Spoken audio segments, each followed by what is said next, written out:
வணக்கம். Welcome back to Thoothukudi cooking. இன்றைக்கி நம்ம பார்க்க போகிறது சட்னி இல்லாமல் சாப்பிட்ற மாதிரி ஒரு தோசை ரெசிபி. தக்காளி வச்சு தோசை எப்படி செய்யலான்னு பார்க்கலாம் வாங்க. அதுக்கு 3 தக்காளி எடுத்துருக்கிறேன். அது கூட ஒரு மிளகாய் எடுத்துருக்கிறேன். நீங்கள் பச்சை மிளகாய் வேணாலும் எடுத்துக்கோங்க. நான் அது சிவப்பு கலர் இன்னும் நல்லா கொடுக்குமேன்றக்காக சிவப்பு கலர் எடுத்துருக்கேன். கொஞ்சம் கருவேப்பிலை வேணும். தக்காளியை நம்ம குட்டி குட்டியாக கட் பண்ணி எடுத்துக்கலாம். மிளகாவையும் கட் பண்ணி கருவேப்பிலை, தக்காளி, மிளகாய் 3த்தையும் கொஞ்சமாக எண்ணெய் சேர்த்து வதக்கி எடுத்துக்கிடுவோம். இப்போ தக்காளிக்கு தேவையான அளவு உப்பு மட்டும் சேர்த்துக்கலாம். தோசை மாவில் ஏற்கனவே உப்பு சேர்த்துருக்கிறதுனால தக்காளிக்கு மட்டும் உப்பு சேர்த்துக்கிறேன். தக்காளி நல்லா வதங்கிடணும். வதங்கினதும் இதை நம்ம ஆற வச்சு எடுத்துக்கிடுவோம்.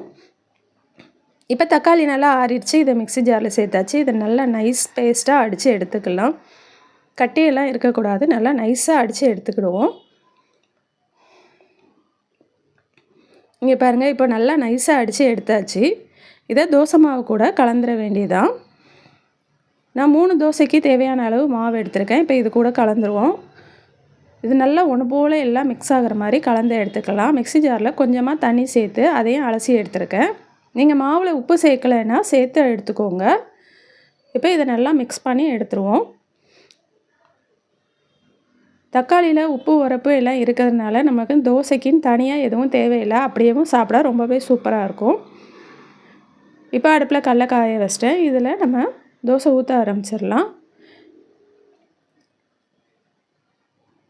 இப்போ தோசை ஊற்றி நல்லெண்ணெய் ஊற்றி 2 பக்கம் போட்டு திருப்பி எடுத்திங்கன்னா நம்மளோட தக்காளி தோசை ரொம்பவே சூப்பராக ரெடி ஆயிடுச்சு. நம்ம தக்காளி சட்னி தனியாக வைக்கிறதுக்கு இந்த மாதிரி கூட வச்சு சாப்பிட்லாம். இல்லை இது கூட நீங்கள் சட்னி வைக்கணுன்னா தேங்காய் சட்னி வச்சு சாப்பிட்டிங்கன்னா ரொம்பவே சூப்பராக இருக்கும். டெய்லி ஒரே மாதிரி தோசை சாப்பிடாமல் கொஞ்சம் கலர்ஃபுல்லாக டேஸ்ட்டாக வித்தியாசமாக சாப்பிட்ணுன்னு நினச்சா இந்த மாதிரி செஞ்சு பாருங்கள். இப்போ எங்களோட தக்காளி தோசை ரெடி ஆயிடுச்சு. நாங்கள் இப்போ தக்காளி தோசை சாப்பிட போகிறோம். நீங்களும் உங்கள் வீட்டில் செஞ்சு பார்த்து சாப்பிட்டு எப்படி இருக்குன்னு சொல்லுங்கள். என் சேனல் பிடிச்சிருக்குன்னா லைக் பண்ணுங்கள், ஷேர் பண்ணுங்கள், சப்ஸ்கிரைப் பண்ணுங்கள். ஏற்கனவே சப்ஸ்கிரைப் பண்ண சப்ஸ்கிரைபர்ஸ்க்கும் வியூவர்ஸ்க்கும் என்னோட நன்றிகள். நன்றி, வணக்கம்.